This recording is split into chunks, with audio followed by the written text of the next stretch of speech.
Hey everyone, welcome back to the Naked Wealth Podcast. I am excited today because we have a really important topic we're going to talk about that a lot of people ask me a lot of questions about. So why not have an expert in today? So I am enthusiastic to have Michelle Bishop in today. She's a Medicare agent. She has a deep connection with faith, family, and personal growth. With a background in education and experience as a social media manager, she is able to guide and inspire others. And as a Medicare and life insurance agent, she's passionate about helping people make informed decisions while also pursuing her dream of starting a business, which honors her late father, Bryant, who instilled in her a love for baking and community. She's a mother of 4 and embraces life with resilience and a strong sense of purpose. She combines faith with her journey and a desire to lift up others. And I'm hearing even a lot, Michelle, in your bio there about this concept of legacy, which is something I'm also really passionate about in terms of you have 4 children. You're really looking to combine Mhm. purpose and faith and honoring your father. So I think that's so beautiful, and I'm really happy to have you on today.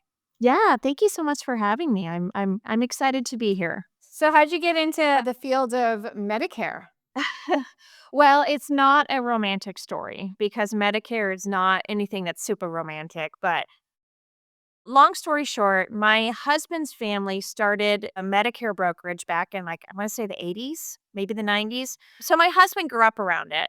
And when I met him, he wasn't very excited about it, just where he was in life and he wanted to pursue different things. So he had stepped away from that business and we got married and tried different pursuits. We're both very entrepreneurial minded, so we've tried different businesses and tried doing different things.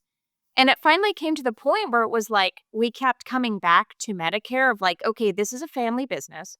This is something that we understand because he grew up around it. And I, at the time, was looking for something to bring me home that I could work from home and still be with my kids and homeschool them because they're still very young. So last summer, as I was transitioning from retail back into education, I decided you know what, I'm just going to bite the bullet. I'm going to get my life and Medicare license, and we're going to see where it takes us. And it has really taken us for a ride, but in a very good way. So I got licensed and I quit my teaching job end of October and jumped full time into Medicare. I think it's so important. I mean, I work with clients and I have, a level of knowledge, I would say, with taxes and Medicare and Social Security. And I know enough to be dangerous, but in order to really fully, I do think these are, you have your primary care physician who knows, they know about every body part, but you are referred out to specialists for a reason because they can take that deeper dive. So if your bandwidth is Medicare, you can really go much deeper and really have a greater understanding. And so I think it's so important for clients to have a good understanding of what's going on. And for me as an advisor, it's really nice to have partners to lean into who really understand the ins and the outs. So I do get a lot of questions, and a lot of times I find clients Yeah. have a lot of bad information that's Oh, not fully yeah. accurate. So in your experience, what do you find are the most common misconceptions about Medicare that you encounter? Yeah, absolutely. So you are absolutely right. A lot of people think that Medicare and Medicaid are interchangeable. Medicare focuses on 65 and up. So that's for people that they've reached retirement age, whether they've retired or not. And another misconception that a lot of people have is they think that Medicare is based on their income. I had this conversation with a gentleman last weekend where he just kept asking me like, so what's the catch? What's the catch with Medicare? And I was like, well, the only catch is that you have to get it. But depending on what you go with, like it's not based on your income, it's your age. And I just kept saying that over and over again. Listen, it's not based on your income, it's based on your age. That's the only catch with it. Another thing that people kind of struggle with is they don't understand that if they delay certain things in Medicare, they can get slapped with a lot of penalties. And this is something that is so frustrating when I meet clients and I wish that I had met them 3 months prior because then I could have saved them a lot of heartache and a lot of time by just explaining things and being like, "Hey, this is what you're going to need to pay for. This is how it's done. Like don't delay any of this." So There is a lot of misinformation floating around, and they see TV commercials and they'll be like, "Oh, I saw this on TV." I'm like, "Okay, they're trying to sell you something. Don't listen to them. Like, they don't have your best interest at heart. Like, I can guide you through this. Don't, like, forget everything else. It's overwhelming. Let me guide you through that." So you mentioned these penalties. So tell me a little more about that timing. I'm aware that there is a certain timing. I believe it's 3 months before, 3 months, the month of your birthday, and then 3 months after. But I could be wrong. Things change. So if you could clarify for us about that timing and just elaborate a little about the importance of adhering to that timing. Yeah, absolutely. No, you nailed it with so when a person is aging into Medicare, they have a 7-month window that they can sign up for Medicare. And that's 3 months before their birthday, their entire birth month, and then 3 months following their birthday. And the important thing that I stress to people is you don't want to delay it because if you keep pushing it off, like you're going to get to the point where you realize you've passed that window. So like don't push it off. Just get it done as soon as you can. Now, what happens, there's some nuances when it comes to Medicare. And if you are fully retired and you do not have what's called creditable coverage, which means coverage that's as good as or better than Medicare coverage, if you don't sign up for Medicare Part B, you can get slapped with penalties. This is called delaying Medicare Part B. And if you don't have creditable coverage, they are going to increase your premium for every year that you don't sign up for it. So when you do finally go up to sign up for it, you're going to have to pay a lot more initially than you did at first. Now, let's say that someone has, I've talked to some people that are still working. They've reached their 65th birthday, they don't have enough money to retire, and they're still working. Well, they may have employer coverage. And if that coverage is considered creditable, that means that they can delay that Part B and they can delay it indefinitely as long as their employer's coverage is good. Um, so it kind of depends on people's situations. But for the most part, I always encourage people like if you're not sure about something, let's talk about it first. Let's understand like where you are when it comes to retirement, where you are when it comes to insurance coverage. Because at the end of the day, I don't want you to have to get slapped with penalties. And even if it means I don't make a sale, as long as you as a client are satisfied and, like everything is taken care of, that's what I care about. And a happy client is going to tell their friends and it's going to bring in more referrals to me.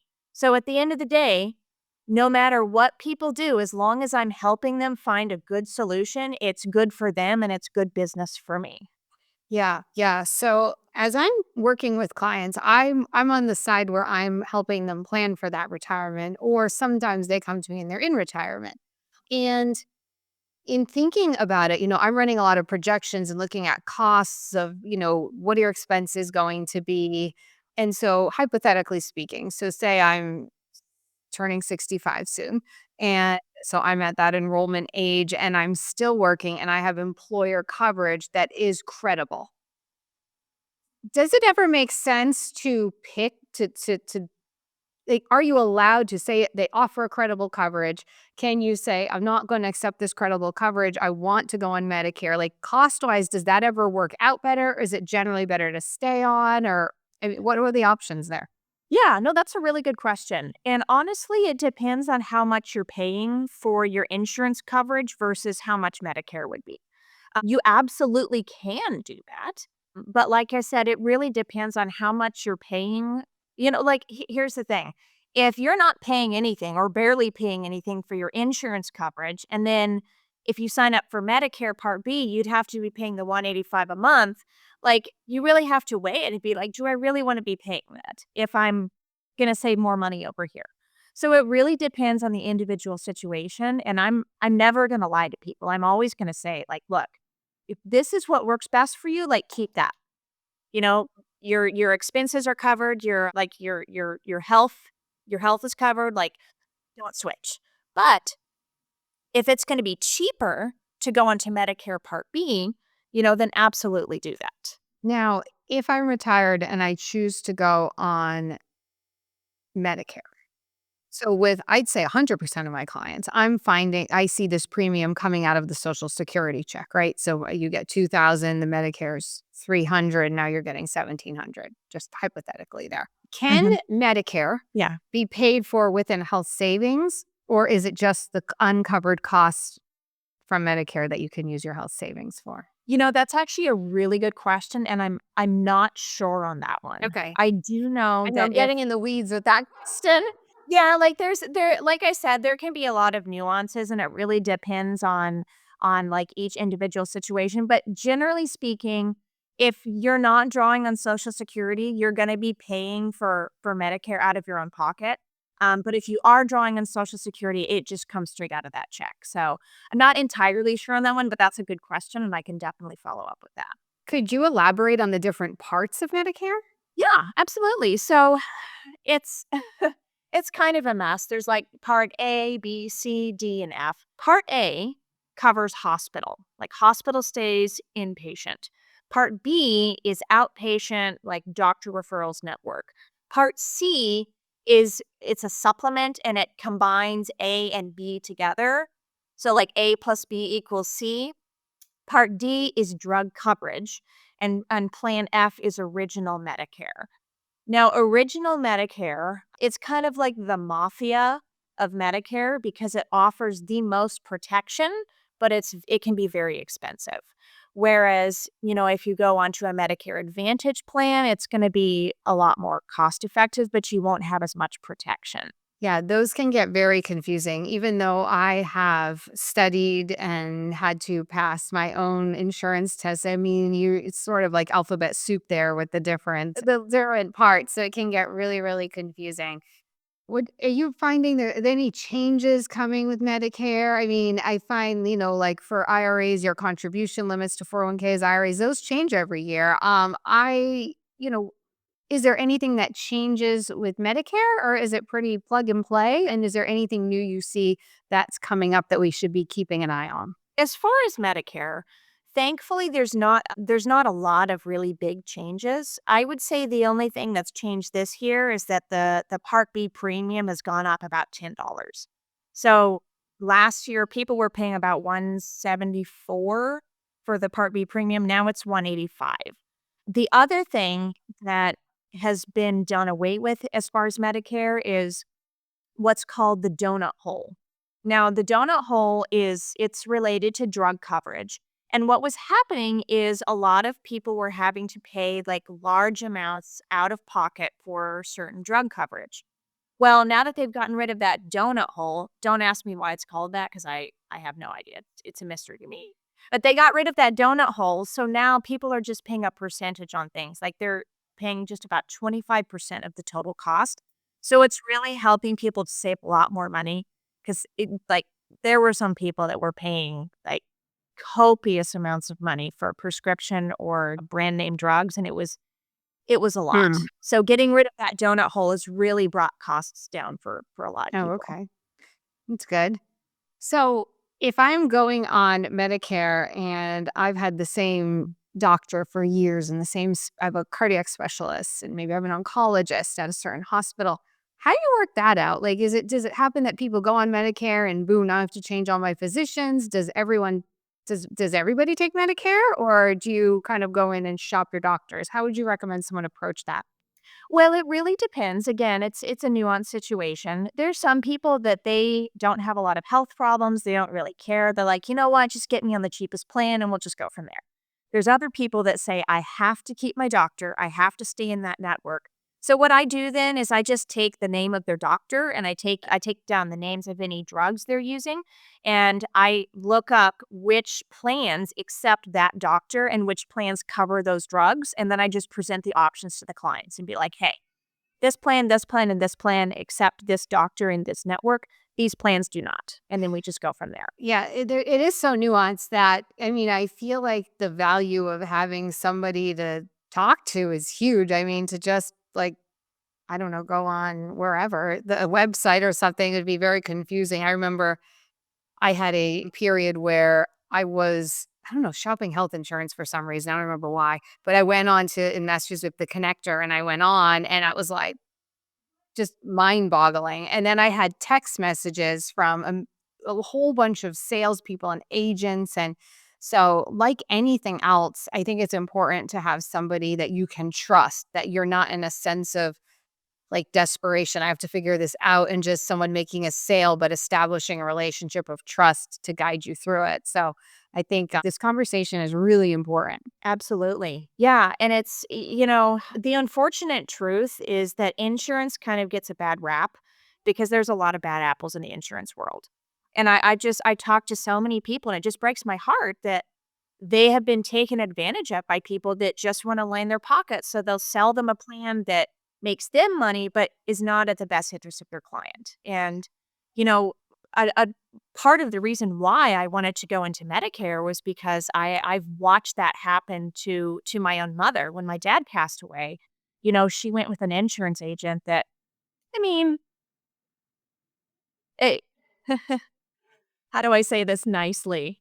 You know, he's looking out for his own interests. And it was kind of like that wake up call of like, there's people out here that are really in a good position to take advantage of people. And I don't want to do that.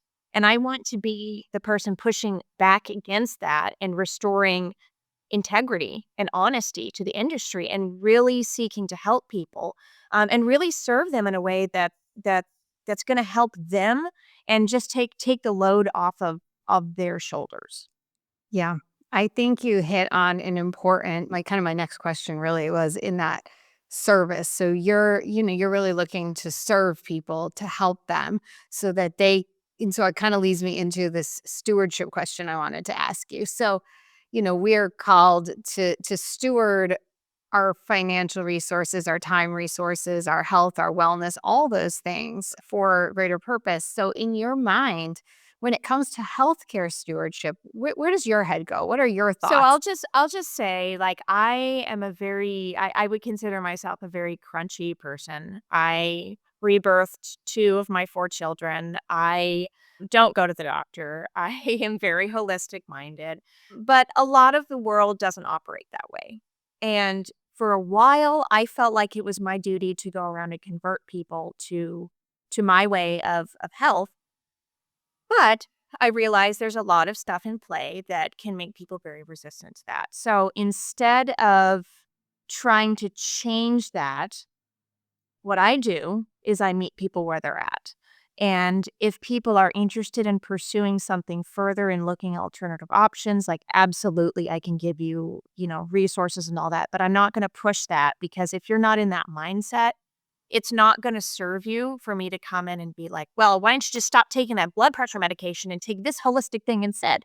Because there's just a lot of things in play. So it's really just having compassion for people, having respect for where they're at, and allowing other people to be themselves, and it doesn't affect me, if that makes sense. No, I think that's important. So I think a lot of times people struggle with that in general, right?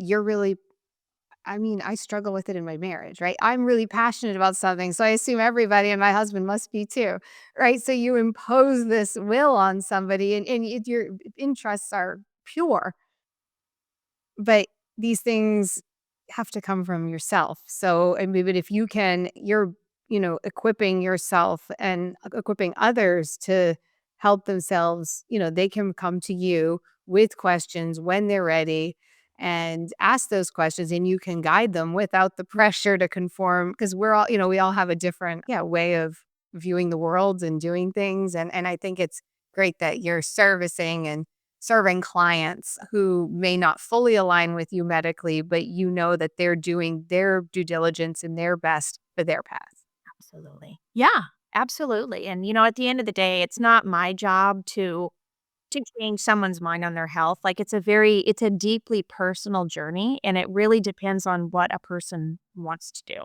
I appreciate you sharing all that. I have a couple wrap up questions. One I ask everybody is what is your favorite or most recently read book? Oh man.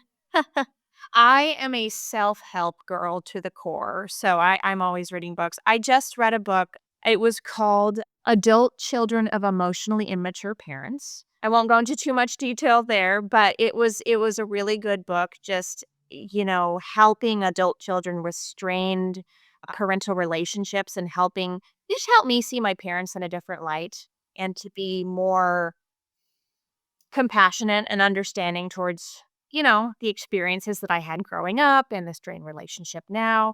So I would highly recommend that to anyone that might be struggling with some strained parental relationships as an adult. I love that. That's different than any book recommendation we've had. We get a lot of like, Atomic Habits and that type of books. So, all right. And where can listeners find you if they want to reach out to you? Do you have a website, social media, etc.? And we will also note it in the show notes. The best way to reach me is going to be through Facebook. It's Bishop Insurance on Facebook. We also do have a Medicare website, and it's kind of funny. When we were buying our domain name, we couldn't do Bishop Insurance because it was already taken. So we just did Bishop Sure, SURE. And that will take you straight to our website. And there's my phone number on there too. So because we're a small family-run business, if they need to talk to me, they can shoot me a text or just call me. They won't have to wait. They won't have to go through a phone tree. Like, they're going to get a real human. One-on-one. I love that. Well, if you're listening and you or somebody you care about that is within 5 years of Medicare eligibility, I invite you to take the next step in your planning journey. You can reach out to my office as well if you'd like to get connected with Michelle or go over look at your whole retirement picture. My office number is 978-874-3253. And yeah, don't let Medicare overwhelm you. Reach out and see how we can help you navigate this important decision and do it with confidence and clarity. Michelle, I really appreciate you joining us today. This topic is so important, so needed, and so timely for so many. So thank you. Absolutely. Thank you so much for having me, Jennifer. Welcome. Securities and advisory services are offered through LPL Financial, a registered investment advisor, member of FINRA, SIPC.